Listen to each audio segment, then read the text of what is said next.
내가 진실로 진실로 너희에게 이르노니 나를 믿는 자는 내가 하는 일을 그도 할 것이요 또한 그보다 큰 일도 하리니 이는 내가 아버지께 감이라.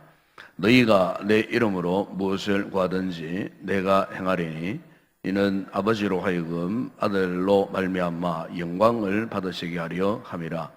내 이름으로 무엇이든지 내게 구하면 내가 행하리라. 아멘. 우리가 이 성경을 보게 되면은 하나님께서 우리에게 주시는 영적인 특별한 특권이 있습니다. 그것은 기도할 특권입니다. 왜 기도가 우리에게 특권이 되는가 하면은 바로 오늘 이 본문에서 우리에게 하신 말씀 때문입니다.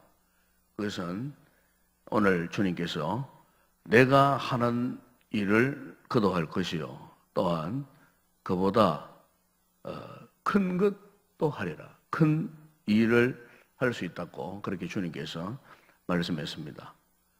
그러면은 주님이 하신 그 일보다도 더 큰 일을 할 수 있는 사람이 누구인가? 오늘 본문의 흐름을 보게 되면은 기도와 연결되어 있는 것을 보게 됩니다. 아무나 주님이 하신 일보다 더 큰 일을 할 수 있는 것이 아니고 결국에는 기도할 수 있는 기도의 영적인 이 권세를 갖고 있는 그 사람, 기도하는 그 사람을 통해서 하나님께서 주님께서 당신이 하신 그 일보다도 더 큰 일을 할 수 있을 것이라고 그렇게 약속을 하고 계시는 것입니다. 그러므로 결론적인 말씀은 기도가 없으면은 결국 우리는 무기력해질 수밖에 없다는 겁니다. 분명히 주님께서 우리에게 주님께서 일보다 더 큰 일을 할 수 있다고 약속을 하셨건만 왜 우리가 무기력할 수밖에 없는가? 그것은 결국 기도가 없으면은 이 약속이 나를 통해서 성취되어질 수가 없다는 것입니다. 기도의 이 영적 권세, 이 기도의 영권을 회복하지 못하면은 결국 이 주님의 이 약속하신 이 말씀이 우리의 삶에 그대로 성취되어질 수가 없다는 것입니다. 우리가 사도행전을 보더라도 잘 알 수 있지 않습니까? 주님의 이 제자들, 참 주님이 살아 계실 때, 주님과 동행했을 때는 이 제자들은 한없이 참 연약한 그런 존재들이었습니다.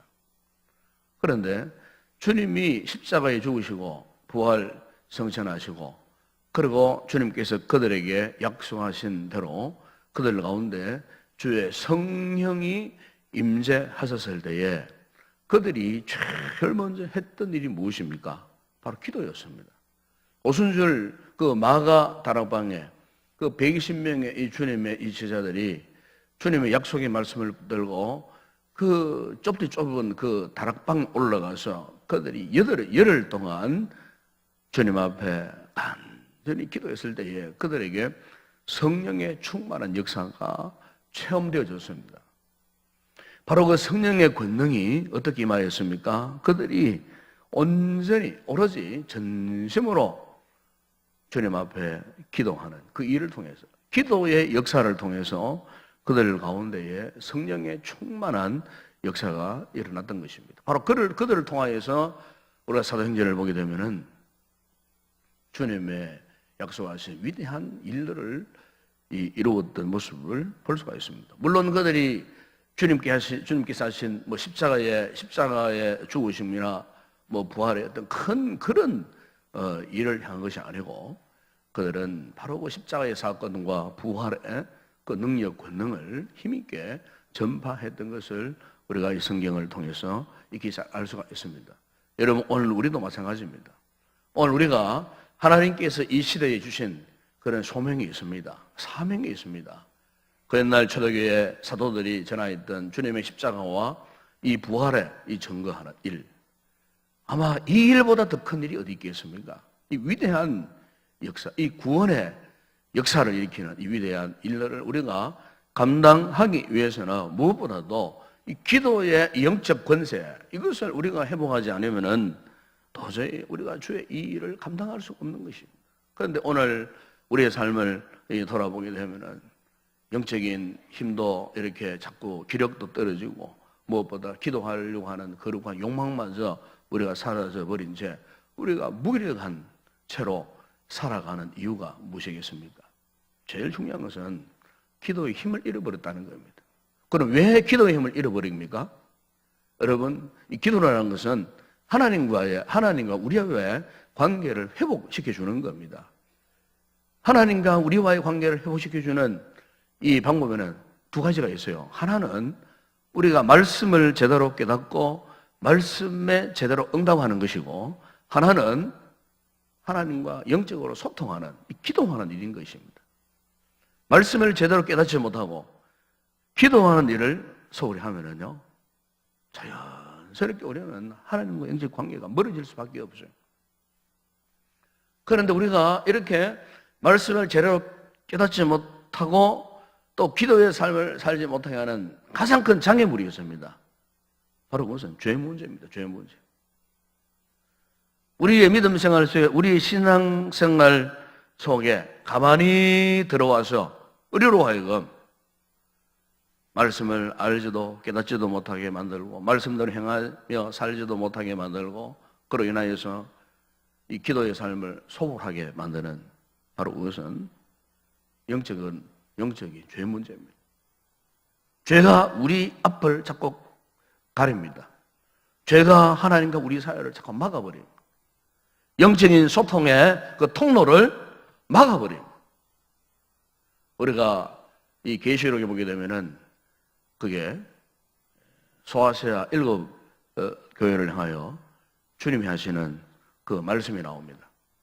거기에 에베소, 스무나, 버가모, 도아데라, 사데, 빌라델비아, 라오디아 이 교회, 7의 교회가 나오지 않습니까?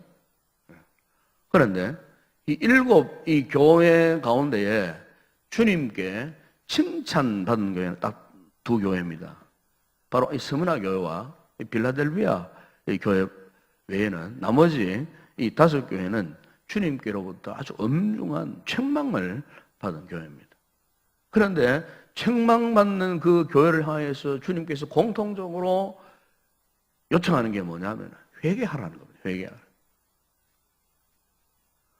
회개할 문제가 있다는 겁니다.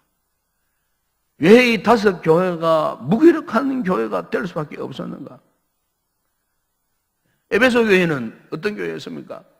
첫사랑을 잃어버렸다고 회개하라고 해서 첫사랑, 하나님을 향한 그 첫사랑, 주님을 만났던 최초의 그 사건, 그 주님의 그 크고 놀라운 그 사랑, 그 처음 사랑이 그들에게 없었다는 겁니다. 처음 사랑. 오늘 우리 성도들 하나님 앞에 받았던 첫 은혜의 그 뜨거운 열정, 그것을 상실한 이 에베소 교회를 향하여, 오늘 우리를 향하여서 주님께서 하시는 말씀이 회개해라. 버가모, 두아데라, 사대교회가 받은 책망이 무엇입니까? 그들은 우상을 숭배했습니다. 엄나는 일을 따라갔습니다. 느골라당의 가르침을, 유혹을 받았습니다. 그래서 주님께서 내가 네 행위를 안다고 말씀했습니다. 네가 살아있다 하나 실상은 죽은 자라고. 그래서 회개하라고.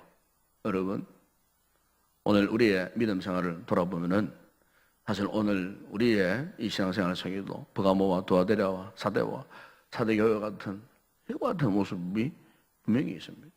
살아있다 하지만 실상은 죽은 것과 같다고, 영적으로 죽은 상태에 있지 않느냐, 이를 돌이키고 회개하라, 그렇게 말씀을 했습니다. 또 여러분, 라오디아 교회를 보게 되면은 라오디아 교회가 받은 책망의 원인이 무엇입니까? 이 라오디아 교회는 차갑지도 않고 뜨겁지도 않고 그냥 미증거려서 내 입에서 늘 토하여 내겠다고 할 정도로 이것도 저것도 아닌, 한마디로 부자라 했지만은 영적으로는 아주 가난하고 벌거벗은 채로 놓여진 채 방치되어 있는 그 교회, 바로 이 라오디게아 교회입니다.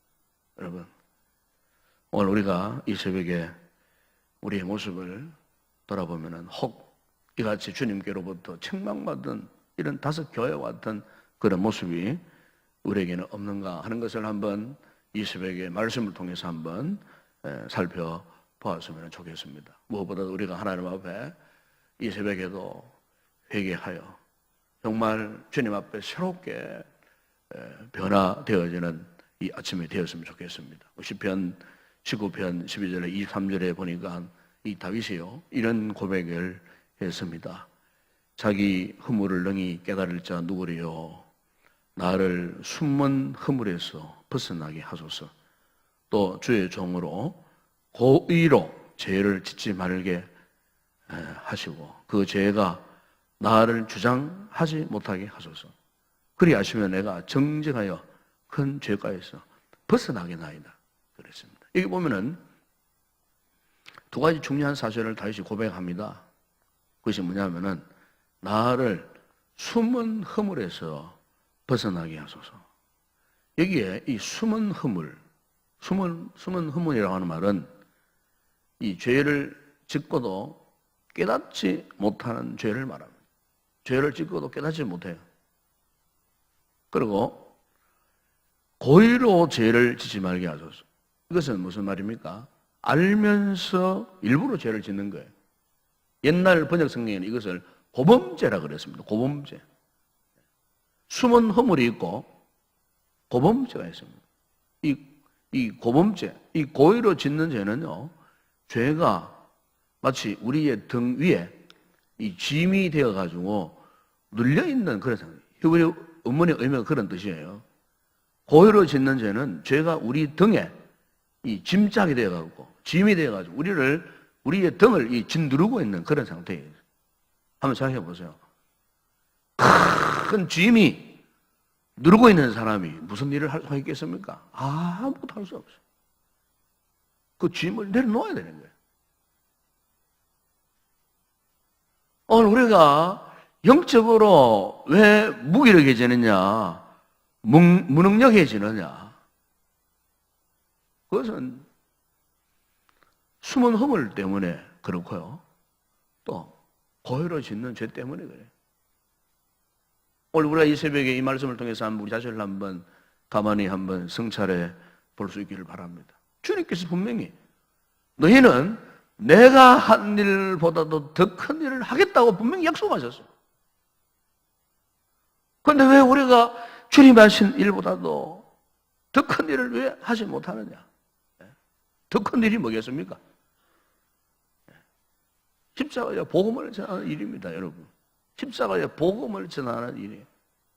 이 교회가 주님의 일 하심보다 더 큰 일을 할 수 있는 것은 복음을 전하는 일이에요. 사실 주님은요, 복음을 전하는 일이 그냥 팔레스틴 지역, 그게 다였잖아요. 그게 다였습니다. 그 지역이 다였습니다. 그러나 주님의 제자들, 사도들을 통하여서 어떻게 했습니까? 예루살렘과 유대와 사마리아와 땅끝까지.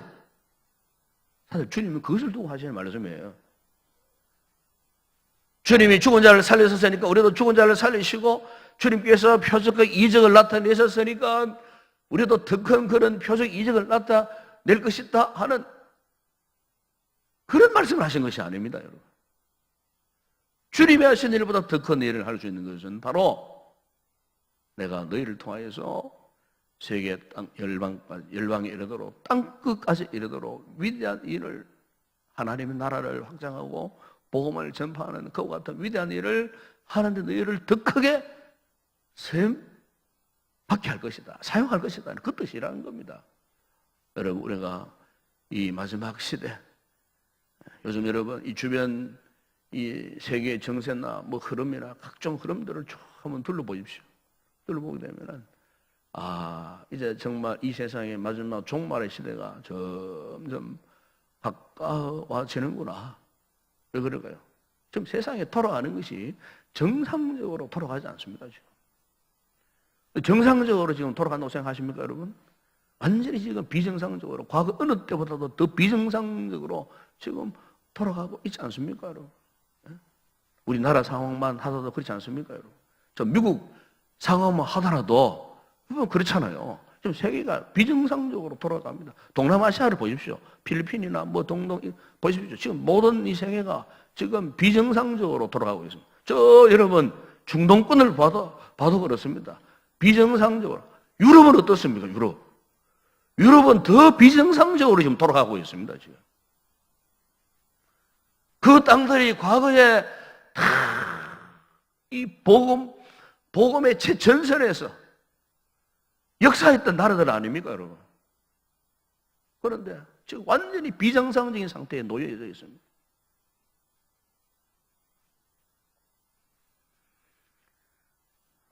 이런 시대에 살고 있는 우리들에게 있어서 정말로 중요한 것은 무엇이겠습니까? 영적으로 깨어 일어나야 된다, 그 말입니다. 이제 마지막 시대의 힘을 알고 우리가 마지막 이 시대에 우리가 해야 할 주님이 하신 일보다 더 큰 일이 무엇인가? 그 일을 우리가 깨닫지 않으면 오늘 우리 성도들 역시, 우리 교회, 우리 한국 교회 역시 비정상적인 상태에 빠질 수밖에 없습니다. 마치 소아시아 7 교회들 가운데 5 교회가 비정상적으로 영적인 침체에 빠졌던 것처럼 우리 또한 그렇게 될 수밖에 없다는 것입니다. 여기에서 벗어나기 위해서는 다른 방법이 없습니다. 기도의 영권을 회복하는 일입니다. 주님 앞에 뜨겁고 간절하게 부르짖는 그런 기도의 사람들이 일어나는 것 외에 다른 방법이 없습니다. 우리 교회가 회복되고 우리 교회가 하나님께 주신 이 마지막 시대에 이 귀중한 사명을 감당하기 위해서는 기도의 사람들이 일어나야 할 줄로 믿습니다. 기도가 회복되어야 된다, 그 말입니다. 기도가 회복되지 않으면 우리는 본래의 모습으로 회복될 수가 없어요. 우리가 이 새벽에 이 말씀을 통해서 다시 한번 자신을 한번 돌아보았으면 좋겠습니다. 혹 하나님과 나 사이에 가로막고 있는 어떤 인생의 어떤 문제, 죄악의 문제 때문에 내가 제대로 기도의 삶을 살지 못하고 있지는 않는가? 그렇다면 우리가 그 문제를 해결받고 하나님 앞에 정상적인 그런 모습으로 회복되어져야 되지 않겠습니까? 그렇게 할 때 우리가 주의 이름으로 무엇을 구하든지 주님이 이를 시행하실 것이라고 이 놀라운 약속을 하시지 않았습니까? 이 새벽에 우리가 기도할 때 하나님 앞에 우리의 모든 허물과 그리고 우리의 고의를 지은 이 죄의 문제 있다면 주님 앞에 낱낱이 다 고백할 수 있기를 바랍니다. 자백할 수 있기를 바랍니다. 이 잠언 28장 9절에 보니까 이런 말씀이 있습니다. 사람이 귀를 돌려 율법을 듣지 아니하면, 귀를 돌려서 하나님 말씀을 듣지 아니하면, 하나님 말씀에 순종하지 아니하면 그의 기도도 가증하다 그랬습니다. 그의 기도를 듣지 않으신다고 말씀하시죠.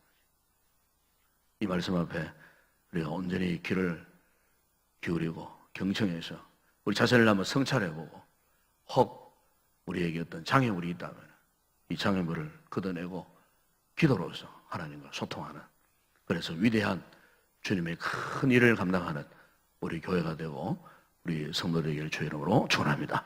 기도하겠습니다. 우리 아버지 하나님 감사합니다. 주님께서 우리에게 이 크고 놀라운 일들을 맡기셨지만은 우리가 아버지의 무능력하여 이 일을 감당하지 못하고 있음을 주님 앞에 고백하지 아니할 수 없습니다. 아버지 하나님, 주님께서 우리에게 이처럼 약속하시고 기도의 권능을 약속하셨건만 우리가 주님 앞에 기도하지 못함으로 하나님의 위대한 일들을 감당하지 못하는 우리의 부정함을 주님 아십니다. 이 새벽에 주님 우리에게 은혜를 베풀어 주시옵소서.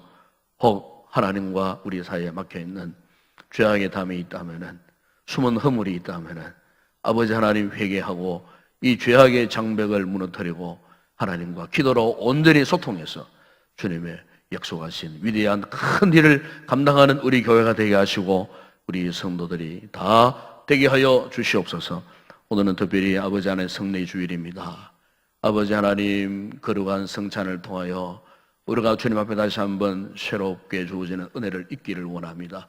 이 새벽에 우리 자신을 돌아보고 혹 하나님 앞에 여러 가지 잘못한 그런 허물들이 있다면 회개하게 하여 주시고 예수님의 거룩한 보혈로 우리의 심령을 깨끗하게 씻어주셔서 우리가 거룩한 성찬에 참여하기에 조금도 부족함이 없는 그런 준비를 갖추고 오늘도 거룩한 성일에 드려지는 모든 예배를 통하여 큰 은혜를 입는 복된 우리 교회가 되어줄 수 있도록 우리 성도들이 되어줄 수 있도록 은혜를 베풀어 주시옵소서. 이 새벽에도 주님 우리가 부르짖는 기도 가운데 주님의 놀라운 응답이 있는 이 아침 되게 하여 주시옵소서. 예수님의 이름으로 기도드리옵나이다. 아멘.